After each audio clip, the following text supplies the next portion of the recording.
Trishika, you would like to explain? Yes, TV.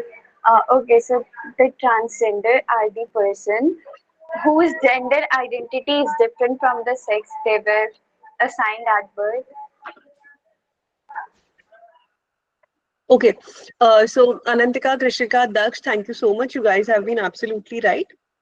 For everybody making notes and to understand simply, transgender का मतलब जब हम पैदा होते हैं, at birth, we are assigned a sex. It can be male or female. ठीक है? जैसे लड़का हुआ है मुबारक हो, लड़की हुई है मुबारक हो, ये होता है. Transgender are people who have a different opinion from what they have been assigned at birth.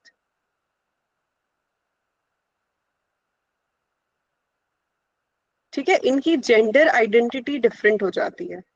जैसे हो सकता है they are born in a male body but they feel and they identify themselves as a female. That is when they become a transgender. The difference comes.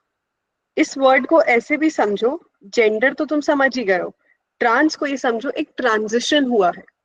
Transition समझते हो ना? Instagram reels में कितनी transition होती हैं videos में, 1 video, 2nd video, 3rd video. So that transition को तुम यहाँ पे ऐसे समझो कि उनका ट्रांजिशन हुआ है from particular identity to different identity.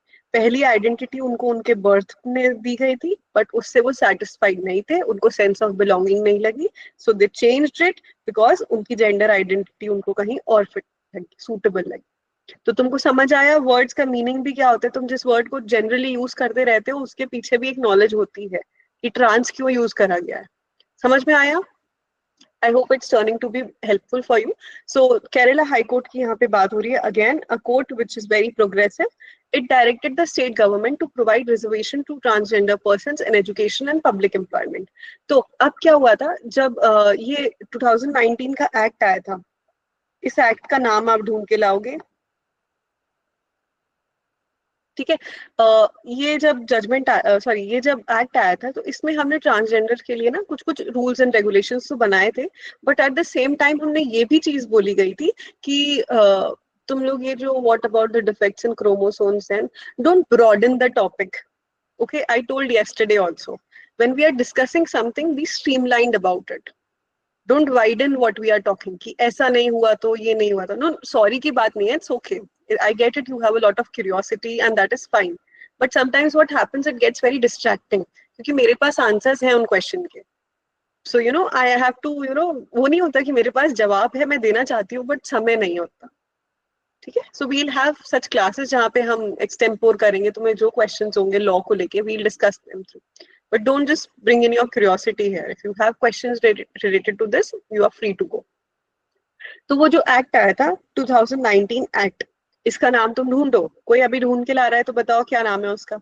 तो इस एक्ट में क्या हुआ था, सॉरी लेजिस्लेचर ने बताया था कि किस किस को ट्रांसजेंडर कहेंगे, कब कौन ट्रांसजेंडर बनेगा और उनकी ये राइट्स होनी चाहिए. तो इधर पे एजुकेशन एंड पब्लिक एम्प्लॉयमेंट के बारे में ज्यादा नहीं कहा गया था. तो ऐसा ही एक केस होता है Kabir C versus state of Kerala and other में. यहाँ पे transgender person seeking reservation based on NALSA versus Union of India. ये केस में थर्ड जेंडर आइडेंटिफाई करा गया था. Protection of right, yes that is the name of the act. ये case बहुत इंपॉर्टेंट है, NALSA versus Union of India. इसको अपने नोट्स में एकदम गांठ बांध के लिख लो.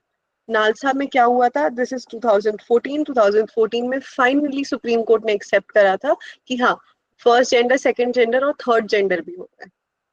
तो ये कबीर जी कहते हैं कि जब थर्ड जेंडर को यहाँ नालसा में हमने सर्टिफाइड कर ही लिया है, अग्री कर ही लिया है कि हाँ ऐसा कुछ होता है, तो हम उनको एजुकेशन, पब्लिक एम्प्लॉयमेंट जैसी राइट्स क्यों नहीं दे रहे.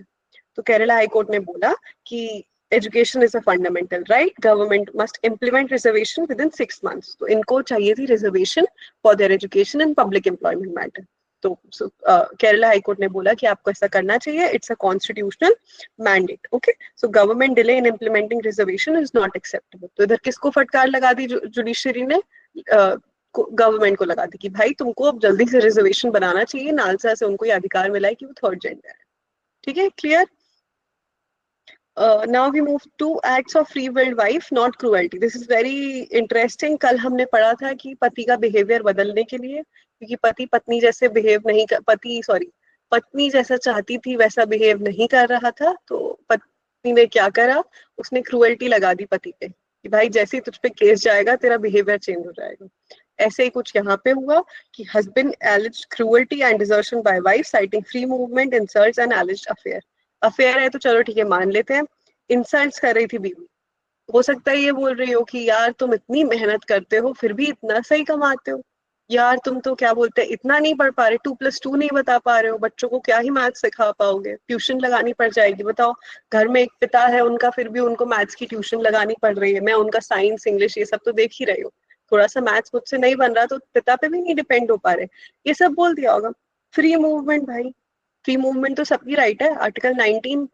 वो फ्री मूवमेंट इधर उधर कॉलोनी में जा रही होगी, घूम फिर रही होगी, तो हस्बैंड ने बोला कि ये तो मेरे पे क्रूअल्टी हो रही है, ये फ्री मूवमेंट कर रही है, इसको मैंने चेन में बांध के रखा है, ये चेन में क्यों नहीं बंध रही है, फ्री मूवमेंट ये कैसे कर रही है. तो कोर्ट ने बोला बेटा रुको जरा, आओ तुमको लपड़ लगाते हैं, और बोला free movement is and cruelty, no proof of immoral conduct, कि उसने कुछ गलत नहीं करा है, बस वो मूव ही तो कर रही थी ना. कौन सा कोर्ट है इधर, इलाहाबाद हाई कोर्ट. केस क्या है, महेंद्र प्रसाद वर्सेस श्रीमती बिंदु देवी. तो बिंदु देवी को यहाँ पे राहत मिली. उन्हें बोला गया बिंदु देवी आप जहां जाना चाहती हैं देवी जी आप जाइए, आपको कोई नहीं रोकेगा. और यहाँ पे महेंद्र प्रसाद था. ठीक है, तुम इस केस को कैसे याद कर सकते हो, इट्स लिटिल फन, बट मैं ऐसे याद करती अगर मैं तुम्हारी जगह होती, कि प्रसाद ने बोला मैं तो यही चाहता हूँ तुम यहीं रहो, एक ही जगह पे मैं बटूंगा. मतलब समझ रहे हो, प्रसाद जो हमको पूजा के बाद मिलता है, सो एट दिस पॉइंट ओनली मैं बटूंगा. देवी ने बोला कि नहीं, मैं तो जहां जहां मंदिर है और बाकी सब जगह वहां वहां जाऊंगी, वहां वहां मेरा प्रसाद होगा. ठीक है, बट समझ गए कॉन्टेक्स्ट आप किस अंडरस्टैंडिंग से. तो ये कनेक्शन से तुम इस केस को समझ सकते हो कि फ्री मूवमेंट कैसे हो रहा था. ओके, थोड़ा ज्यादा कहानी होती है, don't take it into another angle, but please understand it. It's very easier to remember such cases and follow into the exam. ठीक है.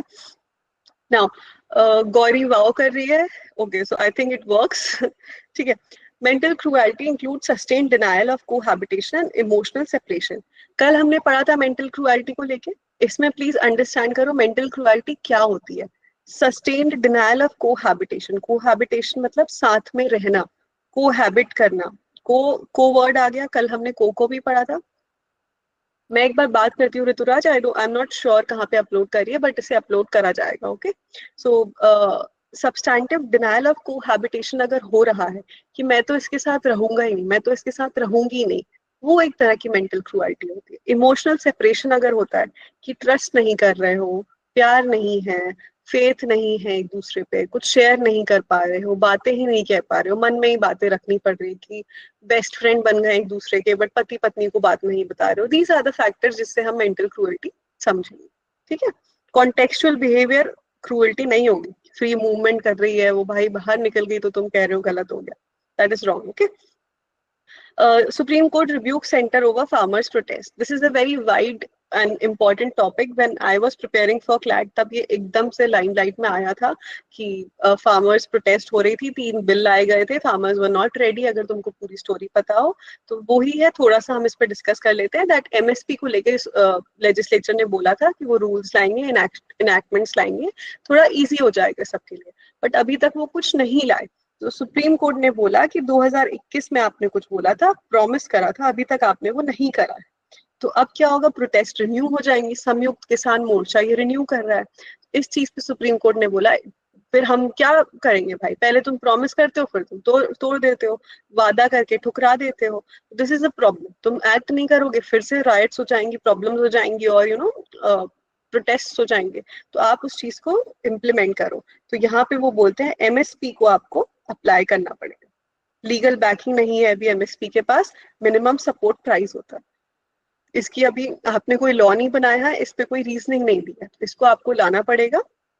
उससे क्या हो जाएगा, जो भी डीलिंग होती है एमएसपी को लेके वो थोड़ा सा कंट्रोल आ जाएगी. MSP is declared for 23 crops annually, but only 6% of Indian farmers benefit from it due to limited procurement infrastructure.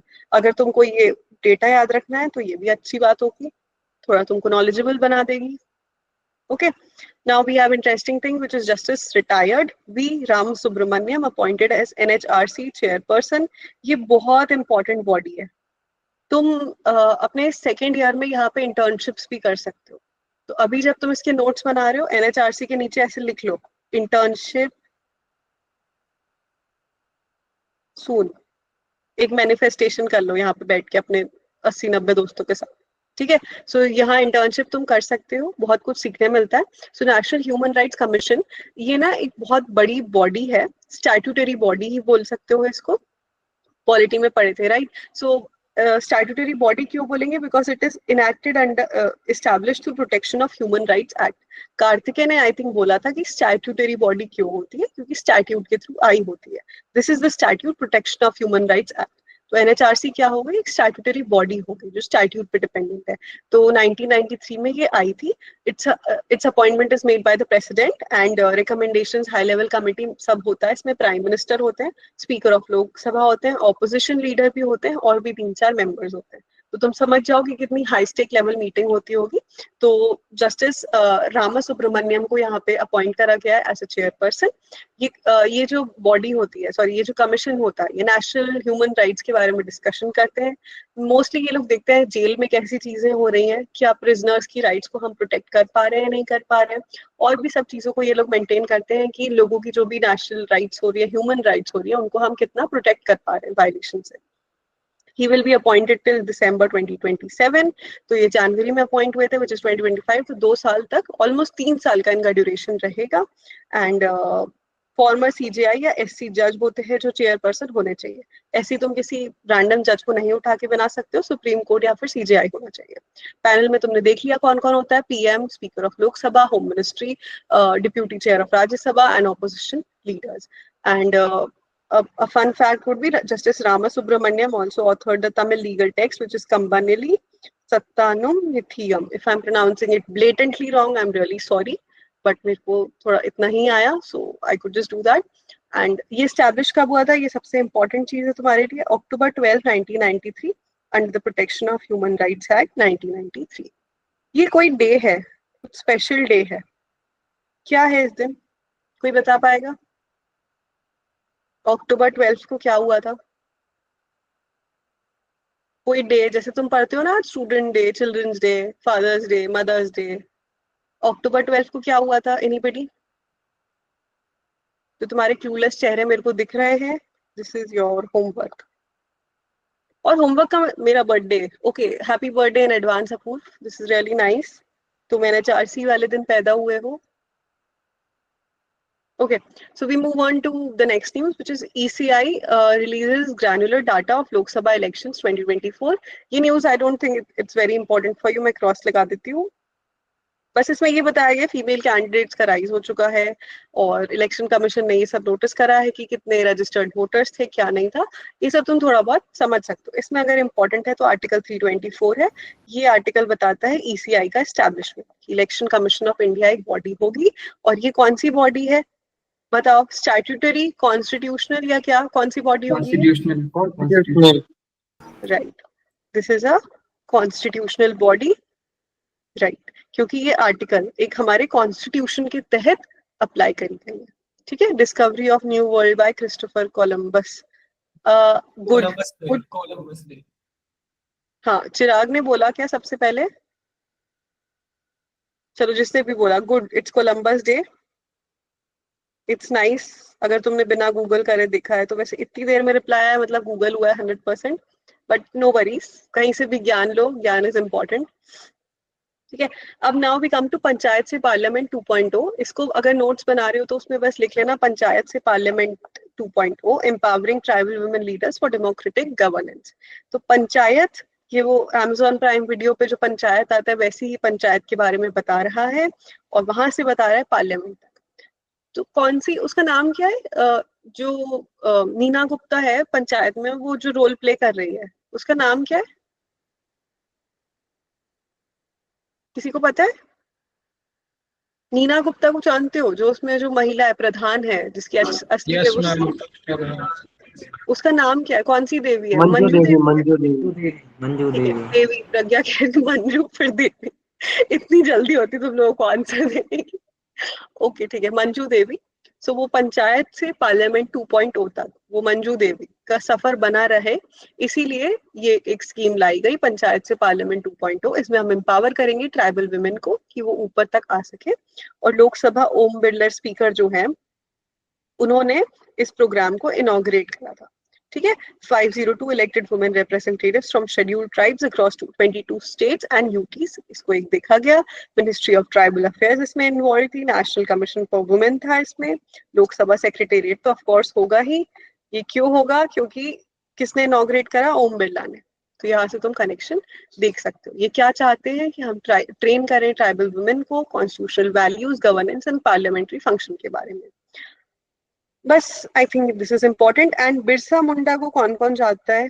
It would be really nice अगर एक दो लोग भी होंगे तो। चलो गुड। सो छोटा नागपुर प्लेट्यू रीजन जो है छत्तीसगढ़ एरिया में, ठीक है, Chhattisgarh I think is the right place. Jharkhand है या छत्तीसगढ़ है? झारखंड की, sorry sorry, right right right. So Jharkhand का एरिया जो छोटा नागपुर प्लेट्यू में आता है, वहां पे इन्होंने एक रेबेलियन करा था for the rights of the people, for the tribal people. Munda rebellion, right, Munda rebellion नाम था उसका। ये बहुत फेमस है, he is called the freedom fighter there. तो उनकी 150th एनिवर्सरी है, जिसको हम नवंबर 15 में वो मनाई जाती है। उसको हम क्या कहते हैं? जनजातीय गौरव दिवस। सो उनकी ऐसी लेगेसी रही है जिसके थ्रू ही पंचायत से पार्लियामेंट 2.0 तक हम चीजों को डिस्कस कर पा रहे हैं।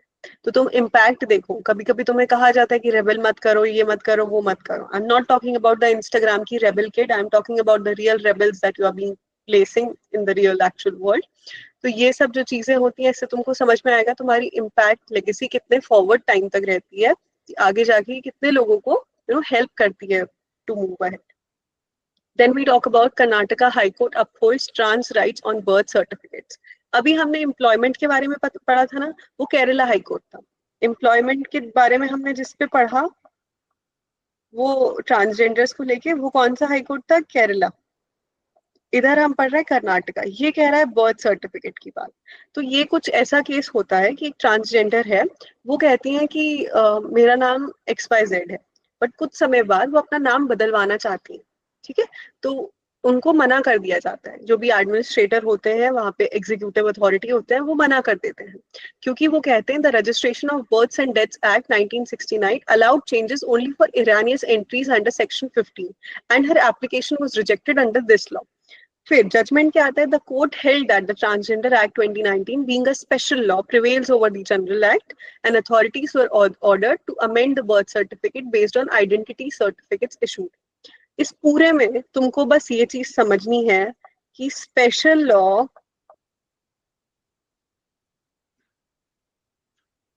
Is greater than general law. समझ आ गया? स्पेशल लॉ कौन सा हो गया इसमें? Transgenders act 2019। General law births and deaths act 1969। तो बर्थ्स एंड डेथ्स एक्ट में बोला जाता था कि अगर छोटी सी कोई इरानियस मिस्टेक होगी या कुछ भी होगा तो हम नाम चेंज कर सकते हैं। ट्रांसजेंडर एक्ट में ऐसा नहीं बोला जाता, उसमें अथॉरिटी दी जाती है कि नाम आप बदल सकते हो, चेंजेस आप कर सकते हो। तो स्पेशल लॉ क्या हो गया? वो थोड़ा ज्यादा डिटेल्ड हो गया। तो कोर्ट इन जनरल, जब तुम लॉ स्कूल में आओगे तुम एक सब्जेक्ट पढ़ोगे इंटरप्रिटेशन ऑफ स्टैट्यूट्स। इंटरप्रिटेशन तुमको पता है? ऑफ स्टैट्यूट्स भी समझ जाओ, एक्ट्स को हम कैसे इंटरप्रेट करते हैं। तो उसमें एक फैक्ट समझाया जाता है कि जो स्पेशल लॉ होता है वो हमेशा ज्यादा इंपॉर्टेंट होता है जनरल लॉ से। जैसे जब आर्टिकल 370 अप्लाइड था, कश्मीर को स्पेशल स्टेटस मिलता था, तो कश्मीर का जो कॉन्स्टिट्यूशन था उसको हम स्पेशल लॉ की तरह ट्रीट करते थे, तभी तो कॉन्स्टिट्यूशन ऑफ इंडिया को हम जनरल लॉ की तरह ट्रीट करते थे। कॉन्टेक्स्ट समझ पा रहे हो कि कश्मीर को हमने एक स्पेशल स्टेटस दे दिया था तो वो स्पेशल लॉ कैटेगरी में आ गया था, constitution of India general law में आ गया था, बिकॉज वो होल ऑफ इंडिया के लिए अप्लाई होता था एक्सेप्ट कश्मीर। ऐसे ही यहाँ पे बात करी गई कि ट्रांसजेंडर्स के लिए लेके हम स्पेशल लॉ पे ज्यादा फोकस करेंगे, नॉट जनरल लॉ, क्योंकि अब तो स्पेशल लॉ बन चुका है। जिसके हैंड रेज है please you can keep them down if you do not have any questions. Now we move on to the next case, which is Bhopal hazardous waste removal. A case was going on. तो इसमें क्या हुआ था तुमको पता होगा, Bhopal gas tragedy हुई थी। तो उसका जो वेस्ट था ना, जो भी वो ट्रेजेडी के बाद वेस्ट था which was really harmful for people, वो अभी तक वहीं था। 40-50 साल होने को जा रहे हैं, वो अभी तक उसी एरिया में था। इसको चेंज नहीं करा जा रहा था, ट्रांसपोर्ट नहीं करा जा रहा था। बट फाइनली सुप्रीम कोर्ट ने एक एक्शन लिया। उसने बोला कि भाई वो कांड को हुए हुए इतना टाइम हो गया, पर तुमने अभी तक चेंज नहीं करी है वो चीज, तो मे बी कलैमिटी वापस से स्ट्राइक कर जाएगी, फिर क्या करोगे। तो फाइनली एक स्टैंड लिया गया, अब ट्रांसपोर्ट करा जा रहा है पीथमपुर मध्य प्रदेश में फॉर इंसिनरेशन। इस वर्ड का मीनिंग क्या है, कोई बताएगा? To burn. Mrinali, you can tell. Destroy करना, मतलब जला देना। डिस्ट्रॉय करना उसका, वेस्ट डिस्पोजल। बहुत हाई टेम्परेचर पे किसी पॉल्यूशन पॉल्यूटेंट्स को हटाना। ठीक है, right, all of you are correct, bring an end to it. ठीक है, इंसिनरेशन इसको बोलते हैं कि इसको हम खत्म कर देंगे पूरी तरह से। तो हम इसको भोपाल में तो नहीं कर सकते, भोपाल एक रेसिडेंशियल सिटी है, बहुत सारे लोग रहते हैं। ओल्ड भोपाल में बेसिकली ये चीज है, वहां भी बहुत पॉपुलेशन है और डेंसिटी बहुत ज्यादा है। तो जहाँ पॉपुलेशन डेंसिटी ज्यादा होती है, एकदम पास पास में लोग रह रहे हैं, हम ऐसी चीजें नहीं कर सकते। तो कोर्ट ने बोला कि पीतमपुर में ले जाओ, बेस्ट जगह वो होगी, मतलब एग्जीक्यूटिव या जिसने भी बोला कि ये बेस्ट जगह है, तो बोला गया कि हम इसको वहां ले जाएंगे, वहां पे ये वेस्ट डिस्पोज हो जाएगा। तुम्हारे लिए इंपॉर्टेंट है ये याद रखना, ये याद रखना, और ये याद रखना। ईयर भी याद रखो कब हुआ, 84 में हुआ था। मिथाइल आइसोसिनाइट वो गैस थी जो लीक हो गई थी, जिसके थ्रू ये प्रॉब्लम हुई थी। ठीक है, सो ये 2004 की पेटिशन थी जिसमें बोला गया कि रिमूवल ऑफ टॉक्सिक वेस्ट हो जाना चाहिए, बट तब से ये केस चलता आ रहा था, which is almost 21 years now. अब जाके इसका जजमेंट आया है कि हाँ इसको हम चेंज करवाएंगे। So waste is being handled at Pithampur Waste Management Private Limited, and MP High Court was the final authority setting the January 2025 deadline for removal. ठीक है, remains the world's worst industrial disaster affecting over this people, leading to an estimated business deaths over time. एक बहुत अच्छी Netflix पे series है, तुमको time मिले तो तुम देख सकते हो। I think railway man, railway man. हाँ, Railway Man.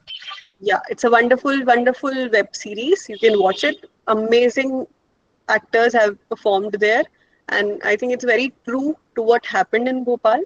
I did not face it personally, but I have a lot of people around me who have faced that incident closely. जैसे जैसा series में दिखाया गया, it has been very, closely resembled. You can watch it if you have time.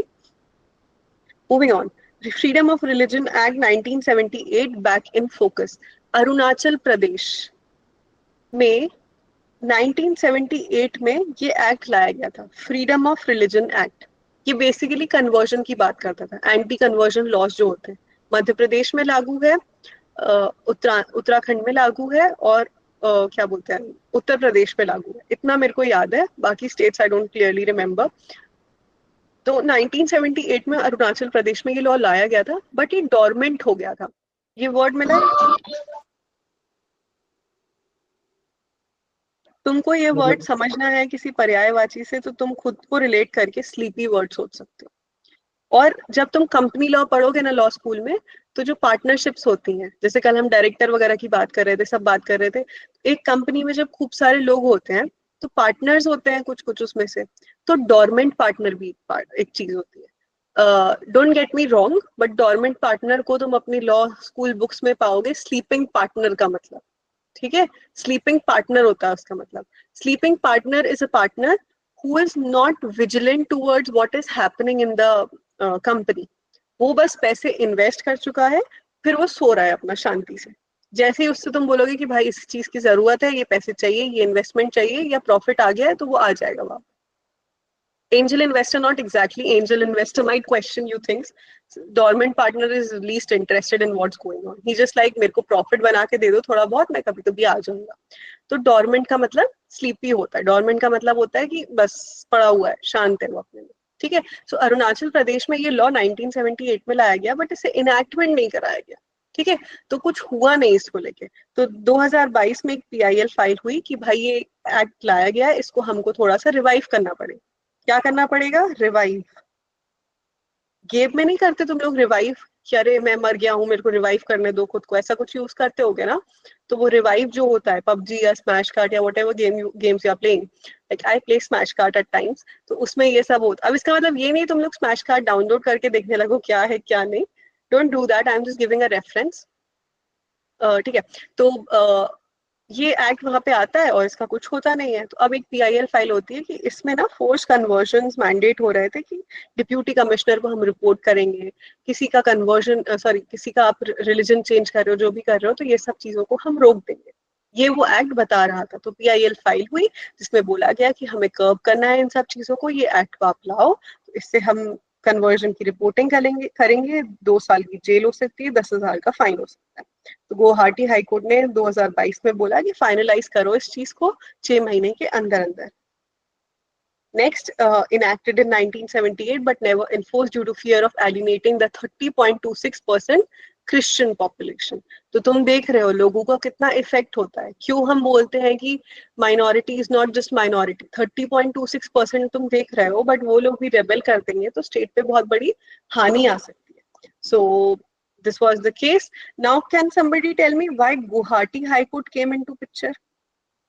ये तो Arunachal Pradesh state की बात हो रही है। Why did Guwahati come? Yes Kartik. पूरा पूरा गुवाहाटी नॉर्थ ईस्ट हाईकोर्ट ही का सारी हाई 7 कोर्ट सिस्टर, गुवाहाटी में ही है। Not शेयर करते हैं एक दूसरे हाई कोर्ट।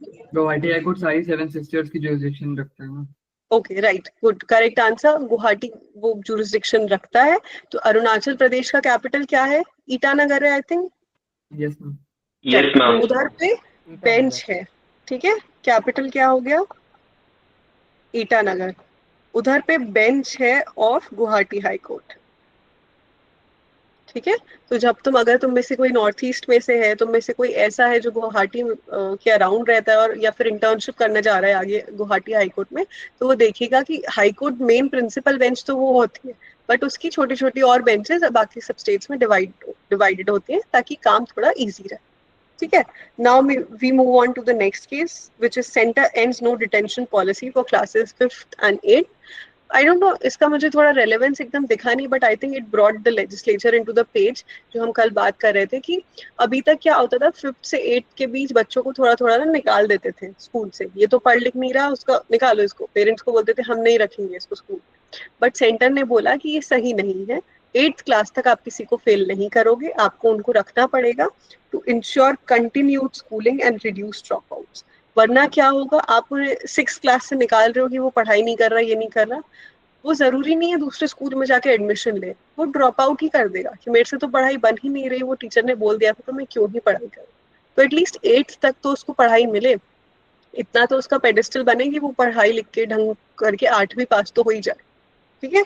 सो एग्जाम उन्हें बोले कि न्यू मेजर्स लाने चाहिए, हमें एग्जाम्स रखने चाहिए, remedial classes, re examination and continued support देना चाहिए, और कॉम्पिटेंसी बेस्ड अप्रोच रखना चाहिए। मेरिटोरियस बेस्ड अप्रोच नहीं रखना चाहिए कि सिर्फ जो अच्छा पढ़ रहे हैं उनको हम आगे करते जाए, पीछे जो ध्यान नहीं दे पा रहे हैं उनको हम हटा दें। कॉम्पिटेंसी चेक करनी चाहिए कि सच में बच्चे अच्छे से पढ़ पा रहे हैं कि नहीं, उनकी हेल्प करनी चाहिए, और एक्सपल्शन नहीं करना चाहिए। तो यहाँ बोलते हैं expansion remains band till completion of class. तो अगर तुम्हारा छोटा भाई बहन किसी कक्षा 8 से नीचे में है और बिल्कुल ही जाहिल है, पढ़ाई वढ़ाई नहीं करता है, तो चिंता मत करो, उसको कोई फेल नहीं करेगा। बट दैट डजंट मीन कि जैसे ही वो 9th में आएगा स्कूल बदला नहीं लेगा। 9th में आएगा और स्कूल में अच्छे से नहीं पढ़ रहा है तो उसको तुरंत निकाल देंगे, ठीक है। Now somebody was talking about article 21A। यहाँ पे बात करी गई है राइट टू एजुकेशन।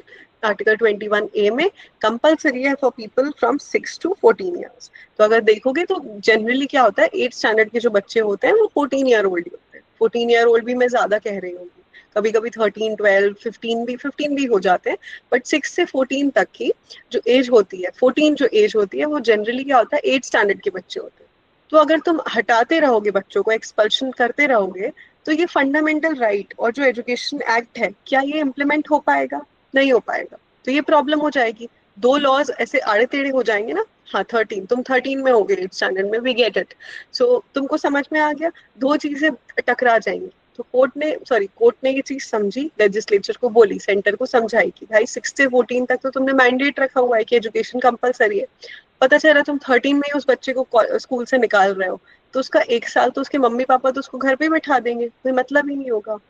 क्योंकि ये भी देखा गया, हाई फेलियर रेट्स हो रहे थे, ठीक है। Now thank you so much, I think we are done. We are done 15 minutes early. And तुम में से किसी को अगर कोई चीज पूछनी है, कोई चीज बतानी है, so it would be really nice.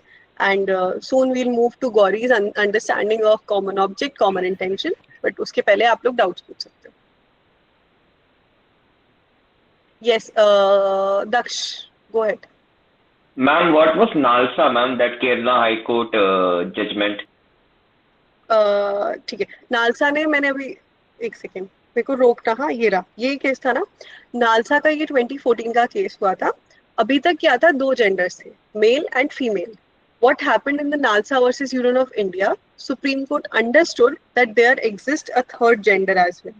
This is the transgender. तो इनको रिकॉग्निशन मिल गई थी। अभी तक they were not recognized. Now they were recognized. They got recognition that yes, something like third gender exists. So this happened in the hearing of the Nalsa case. Okay? ठीक है, कमल राज आप बताइए। मेरा तो जी मतलब जनरल डाउट था कि comprehension करते समय ना, मतलब स्पीड तो अभी भी ठीक है, फिर भी है ना कभी कभार फास्ट करने के चक्कर में काफी मतलब वीक हो जाता है कॉम्प्रिहेंशन। वो कैसे करें सही? देखो, ये प्रॉब्लम बहुत सारे लोगों को हो रही होगी। टू हेल्प यू आउट, एक बहुत बेसिक ट्रिक होती है। It's a trick, it's a shortcut, but it works highly and very effectively. जब तुम कॉम्प्रिहेंड कर रहे होते हो, उसके पहले एक बार क्वेश्चन पढ़ लिया करो क्या दिया है। ठीक है, क्या पता तुमने इतना बड़ा कॉम्प्रिहेंशन करा है और क्वेश्चन एकदम डायरेक्ट आ रहा है कि what helps plants perform photosynthesis. इसका आंसर तो कॉमन सेंस से तुमको पता है। ठीक है, पता ही है, तो तुम्हारा कभी कभी ना पैसेज रीड करना बच जाता है। ये एक फर्स्ट पॉइंट हो गया। सेकंड पॉइंट, जब तुम क्वेश्चन पढ़ लेते हो ना, तो तुम थोड़ा क्लोज फील करते हो कॉम्प्रिहेंशन में, तुम थोड़ा क्लोज फील करते हो अपने पैसेज में, तुमको एक कनेक्शन बिल्ट लगता है, तो तुम बेटर रीड करते हो कॉम्प्रिहेंशन। तुम्हारा ना थोड़ा स्ट्रीमलाइन हो जाता है, स्ट्रक्चर्ड हो जाता है तुम्हारा जो अप्रोच रहता है कि ये क्वेश्चन है, मुझे इसका आंसर ढूंढना है इस पैसेज में, तो तुमको इजिली वो मिल सकता है। तुम थोड़ा फैलोगे नहीं, उधर पे रायता नहीं फैलाओगे। ठीक है, ये दो अप्रोचेस हैं, इसको एक बार ट्राई करो। थर्ड अप्रोच एक और ये हो सकता है, जब भी तुम रीड कर रहे हो, तो बहुत सारे बच्चे ना टाइमर ऐड कर देते हैं कि 3 मिनट में मेरे को ये पैसेज खत्म करना है, मेरे को ये न्यूज़पेपर रीडिंग एडिटोरियल खत्म करना है। 3 मिनट में वो सिर्फ पढ़ाई ही कर रहे होते हैं, सिर्फ रीड कर रहे होते हैं। बट 3 मिनट में आप ये भी तो समझो कि रीडिंग के साथ साथ आपको उसको समझना भी है। तो भले ही उसको 5 मिनट कर दो टाइमर को, बट मेक श्योर तुम रीडिंग प्लस कॉम्प्रिहेंशन दोनों कर रहे हो। सिर्फ रीडिंग के मार्क्स नहीं मिल रहे हैं तुमको, वहां पे कॉम्प्रिहेंशन के भी मार्क्स मिल रहे हैं ना। तो अपने टाइमर को उस अकॉर्डिंग रखो कि वो एक रियलिस्टिक अप्रोच दिखे। ऐसे हेवायर अप्रोच ना दिखे कि आज तो मैं 30 सेकंड में रीड करके बताऊंगा, तो वो सिर्फ रीड ही होगा, कॉम्प्रिहेंशन नहीं होगा। ठीक है, ठीक है sir. Okay sort. Yes Kartik है। दीदी, कल की मैं क्लास ज्वाइन नहीं कर पाया था एंड उसकी रिकॉर्डिंग अपलोड नहीं हुई है, तो थोड़ा सा आप बता देंगे कि कैसे इस सब्जेक्ट को अप्रोच रखें। ठीक है, मैं बताती हूँ इस सब्जेक्ट को अप्रोच को लेके ना। जब तुम कल की पीपी सॉरी कल की रिकॉर्डिंग देखोगे, तो वी स्टार्टेड विद थोड़े से हेफ्टी कॉन्सेप्ट्स। हेफ्टी मतलब बड़े कॉन्सेप्ट्स, थोड़े से भारी थे। But I have always told कि जब तुम लीगल करंट अफेयर्स में जा रहे हो, तुम्हारे पास इतनी सारी न्यूज नहीं होगी जो जनरल करंट अफेयर्स में हो। करंट अफेयर्स के लिए तुम कोई भी न्यूज़पेपर खोल लो, कोई भी वेबसाइट खोलो, 100 अफेयर्स होंगे, राइट, करंट चीजें चल रही होंगी। लीगल करंट अफेयर्स में वो बहुत लिमिटेड होगा। उस लिमिटेड में से भी लिमिटेड हमसे पूछा जाता है यहाँ पे क्लैट और लॉ एंट्रेंसेस में। उसके लिए we have coaching centres. I am not just talking about GK Infinity, और भी चीजें हैं जिनकी बहुत सारे मॉड्यूल्स आ रहे होते हैं, इन सब चीजों को लेके आते हैं। बट टू अंडरस्टैंड इट, जैसे कुछ भी न्यूज अगर तुमको न्यूज़पेपर में लग रही है ये लॉ से रिलेटेड है और ये करंट अफेयर है, उसको तो तुम अपने नोट्स में नोट डाउन करो ही करो। बट मेक श्योर हफ्ते में 1-2 बार तुम दूसरी कोचिंग के मॉड्यूल्स देख लो, इस कोचिंग के जस्टिस टाइम्स जो आता है उसको अच्छे से रिवाइज कर लो, और जो तुमको रेलेवेंट लग रहा है पास्ट ईयर पेपर्स देख देख के कि हाँ ऐसा कुछ आ सकता है, ये होता है, उसको भी साथ साथ लिखते जाओ। ठीक है, एंड एक और डाउट था, जैसे ये जितने भी नोट्स हैं इससे सिर्फ गो थ्रू करते रहे थोड़े थोड़े टाइम पे, कि पूरा डेडिकेटेडली याद करना है? देखो, थोड़ा थोड़ा तो मतलब किस कोर्ट ने क्या कहा ये तो तुमको थोड़ा थोड़ा याद करना पड़ेगा, और कौन से केस में कहा गया ये भी थोड़ा सा याद। It's not very mandatory to rote learn the concept of कौन सा केस था वर्सेस कौन नहीं था। बट एक आइडिया होना चाहिए, जैसे वो बंजारा वाला केस याद करा, प्रसाद वर्सेस देवी वाला केस याद करा। कभी कभी क्या होता है ना, हमको ऑप्शंस बहुत इजीली समझ आने लगते हैं। क्वेश्चन में हो सकता है ये फैक्टर ना दिया, ऑप्शंस में दिया हो, तो जब तुम फ्लूक मारते हो, तुक्का मारते हो, तो तुमको एकदम सीधे दिखने लगता है कि इस केस में तो ये हुआ था, मेरे को याद है, तो ये तो बिल्कुल ही नहीं होगा, मैंने पढ़ा था इस केस में क्या हुआ था। बट ये केस नया नया दिख रहा है, हो सकता है ये आंसर हो, तो तुम थोड़ा सा स्ट्रीमलाइन हो जाते हो। ठीक है, थैंक यू दीदी। वेलकम। गौरी बताओ क्या बोल रहे हैं। मैम इंग्लिश फिक्शन और नैरेटिव के लिए कौन सी बुक सही रहेगी रीडिंग करने के लिए इन इंग्लिश? एक second.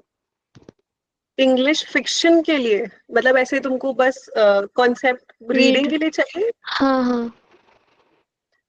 Okay, so I have been an avid reader CLAT के टाइम पे, बट मैं ज्यादा फिक्शन में नहीं रही हूँ। ओके, रिकॉर्डिंग बंद करते हैं। I think these are also factors which can help you come visit through recordings.